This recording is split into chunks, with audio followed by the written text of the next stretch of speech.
Hi, my name is Madison Whitaker, and this is my Project 3 PowerPoint presentation over Chapter 10, which is Motivating Students to Learn, which we can all understand can be difficult at times. The major points that I will discuss throughout this presentation are what motivation is, theories on motivation like rewards and reinforcement, Maslow's hierarchy of needs, and how this will apply into the real world and in the classroom.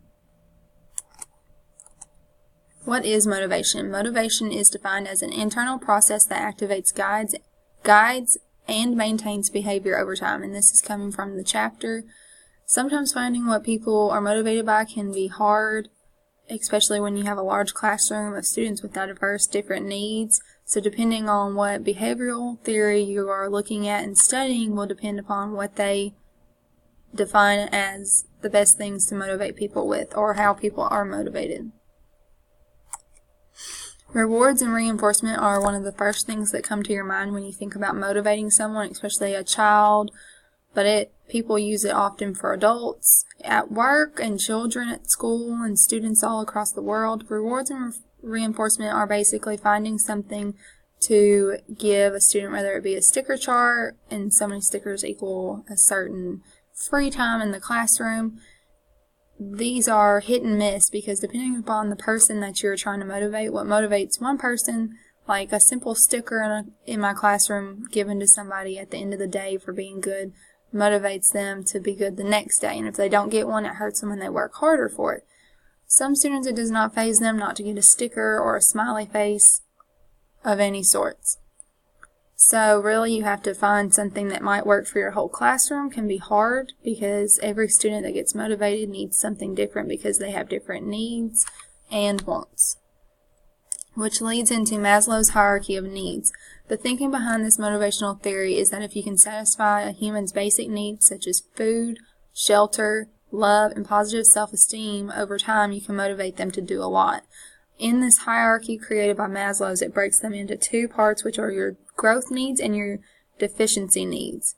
Deficiency needs are your main ones that you really need, which are esteem, belongingness and love, safety needs, and psychological needs.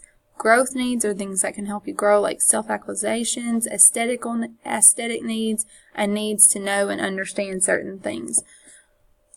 I believe with this one, you can really focus and take the time. You can just notice your students' needs because deficiency needs are more important and growth needs are motivational, but they're secondary in comparison to the psychological needs that come from your deficiency needs, such as love and shelter and food. So if you can notice that a child is really, lacking in love, giving them that positive boost and that extra attention can really motivate them to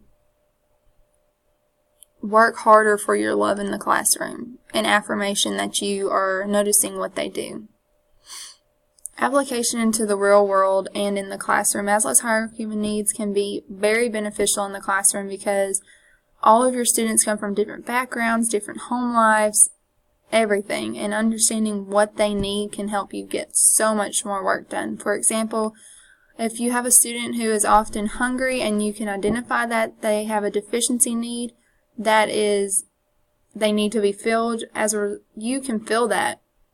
You can maybe give them an extra treat, or once a week give them a piece of candy. Well, that will really satisfy a need that they are having and feed it to help them continue to work hard for it. The resources that I use for this PowerPoint are simply from the book in Chapter 10, the Educational Psychology and Theory Practice book. Thank you for listening to this PowerPoint presentation, and I hope you learned something about Chapter 10 that you might not have understood from the first time.